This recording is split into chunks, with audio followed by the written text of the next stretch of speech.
My ex-girlfriend, 27, and I, 28 male, have been together for 5 years, and from my point of view, everything was fine.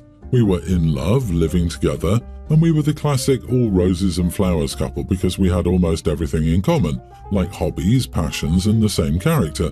So really, in 5 years, we never had a disagreement, fight, or argument. Our friends used to say that she was my soulmate. During these years, I never noticed anything wrong with her behavior. We were always on the same page, so believe me, I almost fainted when I found out she was cheating on me through security cameras in my house. I was shocked and speechless because I couldn't see anything wrong with our relationship. We were both extremely happy, going on romantic dates, giving gifts, and doing little acts of kindness. So really, the cheating came out of the blue. The next day, I came home from work and all her clothes and things were gone. Again, I didn't understand what was happening until I received a text from her that was explaining the whole mess. She was in an affair since we started dating because she couldn't choose between me and her ex-boyfriend, so she took both until she realized that her ex was more in love than you, and she went to stay with him. She said the 5 years of our relationship were a good experiment, and then blocked me. The way she wrote it, with absolute coldness and disrespect for me and my feelings, made me mad and resentful, so I never contacted her again but told my friends and family about the whole mess. All this happened about a week ago. However, 2 days later, she and her affair partner were driving, both intoxicated, and had a fatal accident. Her family didn't know anything about the cheating. They reached out to me to inform me about the accident, but I told them I didn't care because she betrayed me, so I was feeling nothing for her. They were in disbelief because she never told them the whole situation, so I did and sent them the text she sent me a few days ago. They apologized to me and understood my bad feelings for her. My family and friends also texted me, but I told them again that I didn't care about my ex and I hoped that she was in the bad place right now with her ex. They all called me a cold and emotionless idiot, but sincerely I don't care. They can say whatever they want, but nothing will change the sense of betrayal that I feel in the 5 years that I wasted with someone who was lying to me for the whole relationship. So, am I the idiot? Betrayal of this magnitude warrants no sympathy. Your feelings are valid and you're not the idiot in this situation. But don't be surprised if you find yourself grieving. Grief is a weird emotion. You never know what you'll feel in a few months. It could be more intense anger. Who knows? Yeah, I think the anger is numbing everything right now. The grief will come through. My guess is OP hasn't even had time to grieve and process the end of the relationship, never mind her death. OP, make sure you take care of yourself. This is one of those instances where an abnormal reaction to an abnormal situation is normal.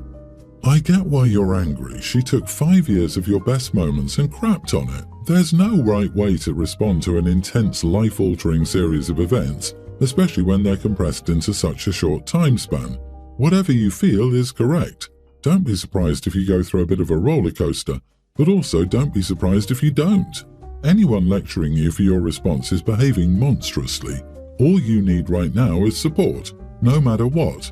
I suggest processing your anger. Don't let it become you, though.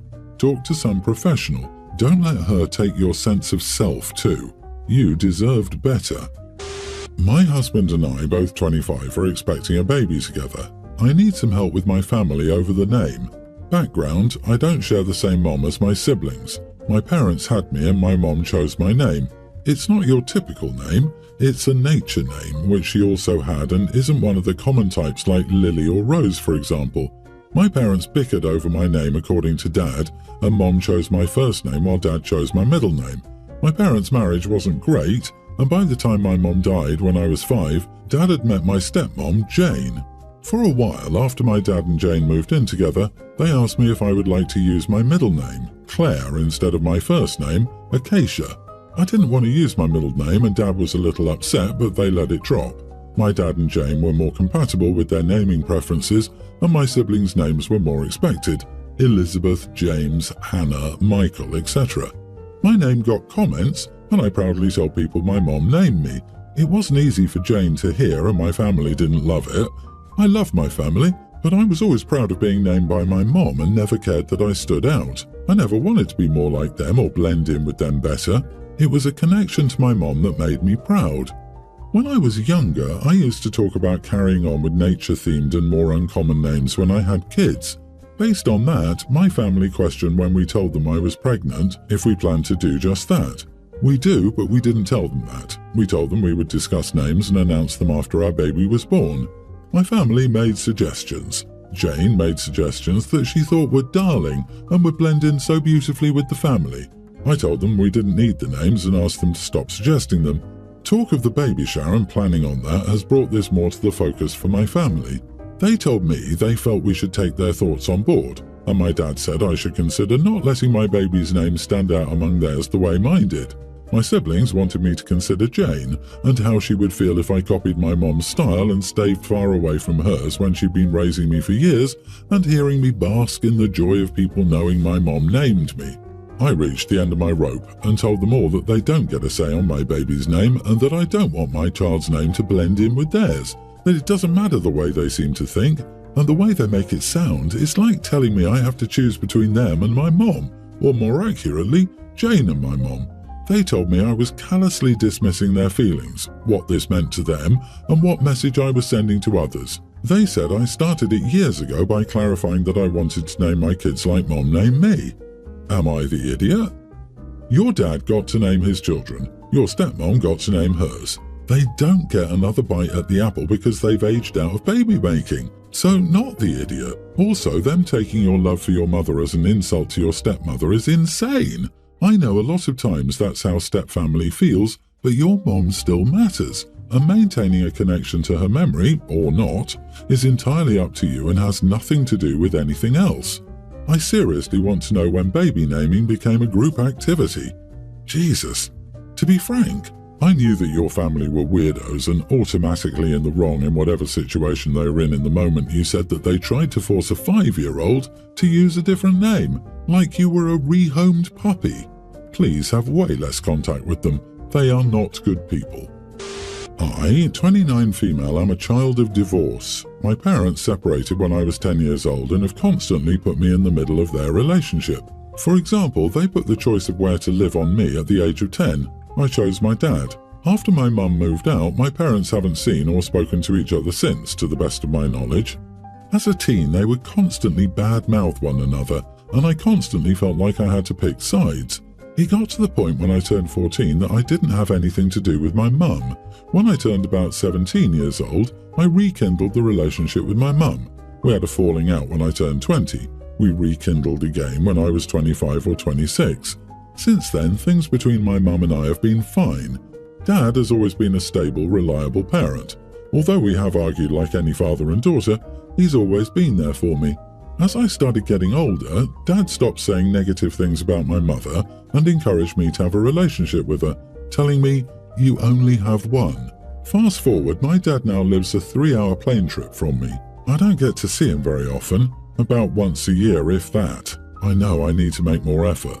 My mom lives about an hour away from me and I see her about once a month. My brother, Evan, is getting married this month. The wedding is about a 30-minute drive from me. He has issues with my mum. However, he invited her to the wedding to avoid drama. My dad is also invited. This will be the first time they've seen each other in almost 20 years. They've actively avoided each other and neither came to my 21st in fear the other might be there and start drama.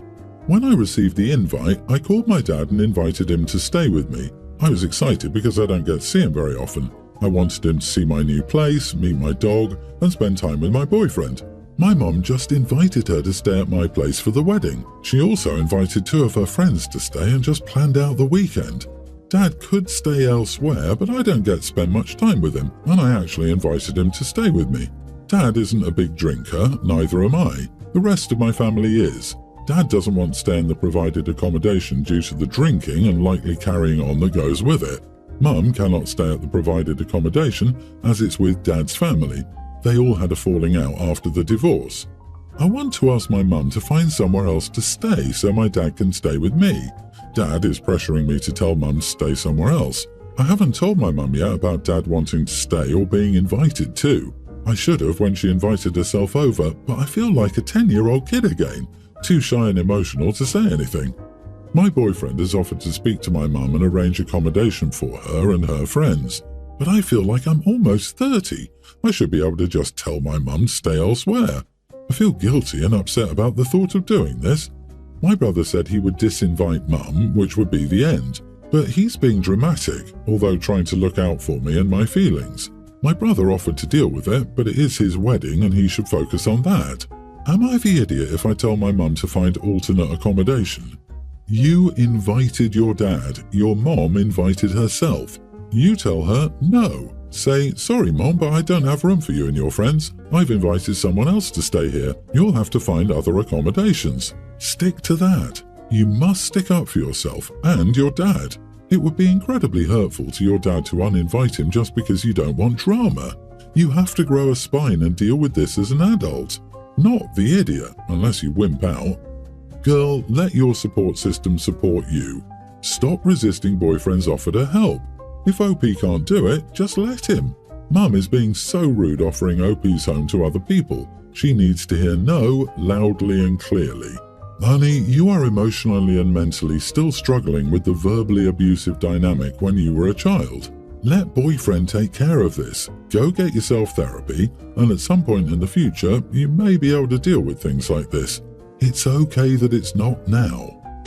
I, 34 female, called out my cousin's 28 female fiancé, 35 male, for being rude and ordering a dish for himself at a family-style dinner. My family seems to be divided in this situation. Background, my family is Canadian and ethnically Chinese. My uncle and his wife, Aaron and Gloria, live in China and haven't come to visit in 4 years. It's also the first time we're meeting their toddler son. They wanted to host a big Chinese banquet dinner, 16 guests, at a Michelin star restaurant. Dinner is served family style, with an 11-course set menu ordered in advance. My cousin, Monica, brought her fiancé, Todd, who wasn't initially invited, so we ended up being 17 guests. This wasn't a huge deal, just a minor oversight, so there was plenty of room and food to go round. 2 dinner sets were ordered, enough food for 20 people. We had 4 Peking ducks and everyone got a generous serving of 5 to 7 wraps each. Another Peking duck was brought to our table later. My aunt was confused, but Todd spoke up and ordered another Peking duck, $280 before tax. He had no intention of eating the rest of the dishes and just wanted to fill himself on duck. We were all taken aback, but we didn't say anything about it for the rest of the dinner. My uncle was visibly disgruntled. Todd didn't discuss this with anyone before ordering. Gloria paid for the dinner. I don't know the full amount, but I looked on the restaurant's website. After drinks, wine, tax and gratuity, closer to $9,000 was spent. Todd did not offer to pay for his Peking duck and had already exited to have a smoke. My parents and I carpooled with Monica, Monica's mother, and Todd. I spoke up about Todd being out of line and rude for doing that. I told them it was a slap in the face. They were more than generous, taking us to a Michelin star restaurant. Todd rebutted back that if they were rich enough to take us there, they could afford to have a few extra dishes added. I said that was beside the point. Monica said she would pay them back. My argument is less about the money and more about how Todd did what he did without even acknowledging it as being rude or ungracious. Todd doubled down and said that if it really bothered them, they would have asked him to pay for his portion. If Todd intended to pay for his Peking duck, why didn't he just return another day for it? If you know anything about Chinese people, when it comes down to a dinner bill, they will fight tooth and nail to try to pay for it. I asked Todd to acknowledge his mistake and apologize. Todd said he felt he did nothing wrong and didn't intend to address the issue further. They argued that because Gloria is way more culturally Chinese, she is more upset than she should be. This is an acceptable thing to do in Canada, and Gloria is being too sensitive and traditional. So, am I the idiot for calling out my cousin's fiancé? For clarification, Todd is Chinese. Aaron, my mom, and Monica's mother are siblings. Monica had already estranged herself from the family years ago. She moved to the US for post-secondary education and relocated to New York after. She's never visited in the last 10 years. She only moved back a few months ago because her parents cut her off financially. Now that she's getting married, she's trying to reconnect with all of us and already expects her parents to foot the bill for her lavish wedding. I'm actually one of her bridesmaids, and not really by choice. My mom and Monica's mother pressured me into accepting. So she was cut off finally by her parents and jumped at the chance to eat at an expensive restaurant where she knew she didn't have to pay anything. She invites her rude boyfriend, fiance, after the main course, who is so entitled he knew they were rich and could afford it, so I did nothing wrong. Well, now you all know they're both after money or whatever they can get for free, so none of you need to be available to attend her wedding. You might be too sick to attend. Make sure to send her a Michelin star cookbook as a wedding gift. Wow, that would be a hilarious wedding gift. Using someone else's money to order something without permission is unacceptable in any country I've heard of. At this point, everyone should be on guard because Monica sounds like that bride who asked all her guests to pay thousands of dollars to be guests so she could have a lavish wedding. She's got everyone's bank accounts in her crosshairs. She and her boyfriend are moochers. You are not the idiot. They are the idiots. I would let your cousin know Todd will not be invited to anything else family-oriented. But a dinner bill of $9,000 for 17 people is obscene. That's the price of a used car, not a random meal.